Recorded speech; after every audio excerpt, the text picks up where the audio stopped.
बतावा नहीं सज्जी हमार भिंडिया चरा घर ले कुल्हू हड़वो जौन बा हमार जौन फुलाइल है इहो चरा घर ले बाणे कुल। अरे इतना कुल बदमाश बाणे कि हम का कहीं का नाई कहीं कवने के कहीं गरीबन।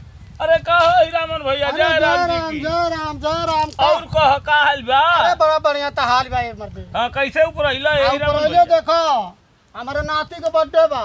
बर्थडे बा? हाँ। अरे मर तब तो बड़ी बढ़िया बात बा हो। कहिया है?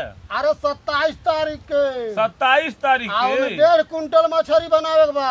1.5 कुंटल बनी? हाँ मर्दे देखा तेरा पूरा गांव बाटे कहा तेरा 1.5 कुंटल बनी। हाँ गाँव तो खियाई पड़ी तो हके। हाँ खियाई पड़ी। तो का कह तड़? कहा तड़ियो के हम सुननी है के मर्द तुरे बड़ा बढ़िया खाना वाना बनावेला। हाँ तो कहली ऐसे बढ़िया अपने मितवे के नहीं कह दे।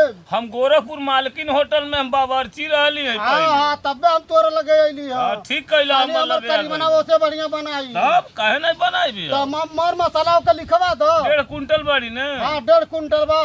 तो लिख जे खाई ना हाँ वो कह कि हाँ तो हलवाई बनाओ। मदद तू नहीं एक मारे तो हम तो सब हाँ कहता मालकिन होटल बाबीना होटल हाँ। गोरखपुर में हम बावर्ची रहली है यहाँ। ए मर्द हम जानते नहीं बाड़ी। एक मारे नहीं हम तोरे लगे। लिख 1.5 कुंटल ना बा? हाँ 1.5 कुंटल बा। लिख 10 किलो धनिया।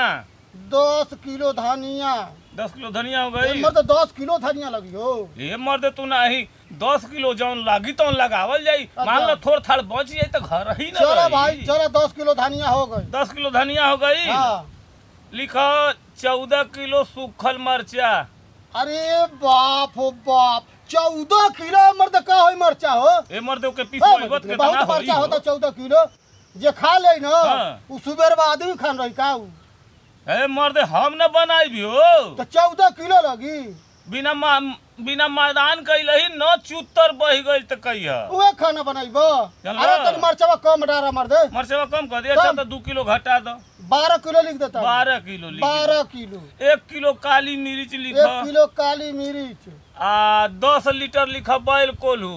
10 किलो बैल कोल्हू। 5 लीटर तर पीने का तेल। अब का होई तरपीने के तेल हो? हम मछरिया के में तलाई। अच्छा तरपीने में छानबा तू तब के में मछली। छानाई। कोनो हलवाई के देखला बड़ा का तरपीने में छानत। ए मर्दे तू नहीं हमार बनावल अच्छा। जे खा लेला ना अच्छा। तोहरा के बुलावेला नहीं हमके। तो के इतना बढ़िया कारीगर हैं। अच्छा। आ जेकर सट्टा लिखेली हाँ। बेअनवे ले रह जाला 150। हाँ। ओकरे बाद पैसा वैसा हमके भाग हमार राय बन चल भाग आइल बड़ा तड़पीने के तेल में मछरी छाने।